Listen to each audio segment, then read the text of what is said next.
يسعد مساكم جميعا.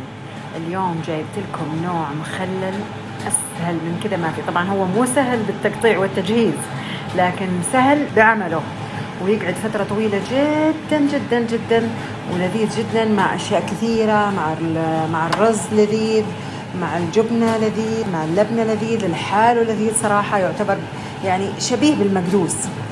المهم إنه ما في جوز طبعا، وممكن يكون ما في ثوم، بس صراحة بالثوم ألل. مكوناته بسيطة، أنا مستخدمة فيه الأشياء اللي أنا أبغاها. طبعا ما عندي فكرة إذا كان ممكن أضيفوا أشياء ثانية.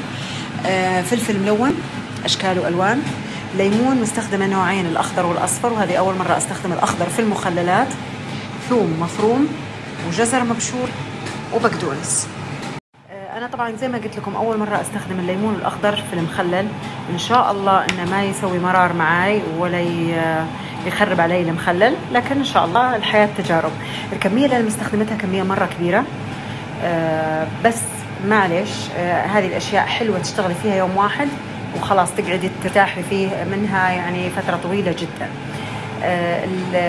الفكرة في المخلل هذا إنه ما في طبخ على النار، إني بخلط كل شيء وأحط عليهم كمية ملح، وبعد ما أحط عليهم الملح بحطهم في المصفاة هذه إلى بكرة ممكن، وممكن إلى بعد 5-6 ساعات، ما في مشكلة، بس أنا بخليهم إلى بكرة في الثلاجة. طبعا هالحين أبخلط جميع المكونات، الفلفل، الليمون، الثوم، الجزر والبقدونس، وبضيف عليهم، على فكرة البقدونس مو ضروري ينضاف الحين، ممكن ينضاف بعد ما يطلع المخلل من الثلاجة، بعد ما نخليه يوم كامل أو 5-6 ساعات. وملح خشن، ملح بحري مستخدمة أنا. الكمية تقديرية، أنا بحط لكم الكمية اللي أنا استخدمتها لكميتي هذه اللي أنتم شايفينها الكبيرة، لكن الكمية تقديرية، ممكن تزيدوا ممكن ينقص معاكم، الله أعلم.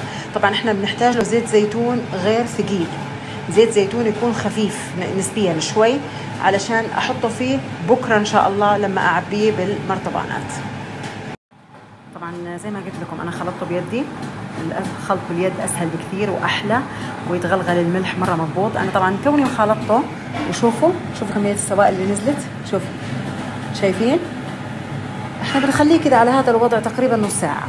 بعد النص ساعة بحطه بالمصفاة وأغطيه تماما عشان ما تطلع ريحته أول شيء في الثلاجة، لأنه فيه ثوم، ثانيا عشان ما يخرب معانا وياخذ من ريحة الثلاجة.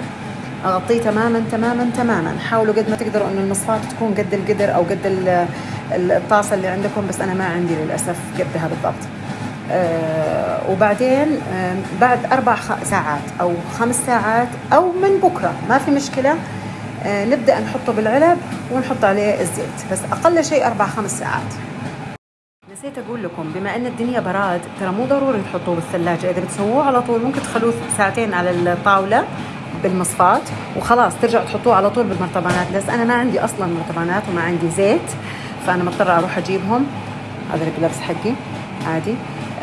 الثاني طبعا أنا لأني خلطت بيدين التنتين، فالأفضل إنه تحطوه بالثلاجة. أنا ما راح أقدر يعني أشتغل فيه اليوم بالليل، لذلك بحطه بالثلاجة وأشتغل فيه إن شاء الله بكرة بالنهار، أعبيه بالعلب وأحط عليه الزيت، وبوريكم كيف بيكون كمية السوائل اللي نزلت منه.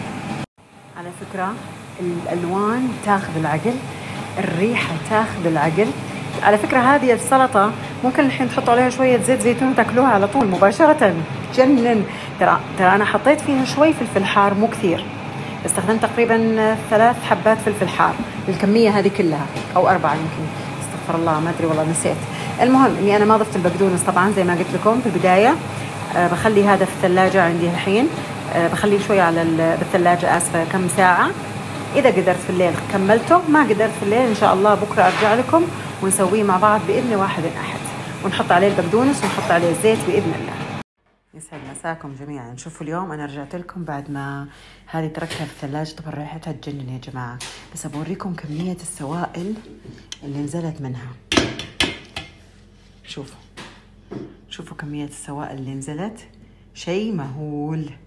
الحين أنا برمي السوائل هذه طبعا، مع أن طعمها على فكرة يجنن، بيكون كده حامض على مالح، ما أدري كيف، لو حار طبعا لأن فيها فلفل حار شوي.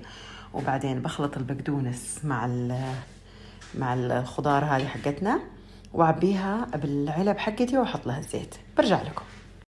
شوفوا جمال الألوان. عبيتها طبعا، أنا خلطت معاها البقدونس وعبيتها بالعلب.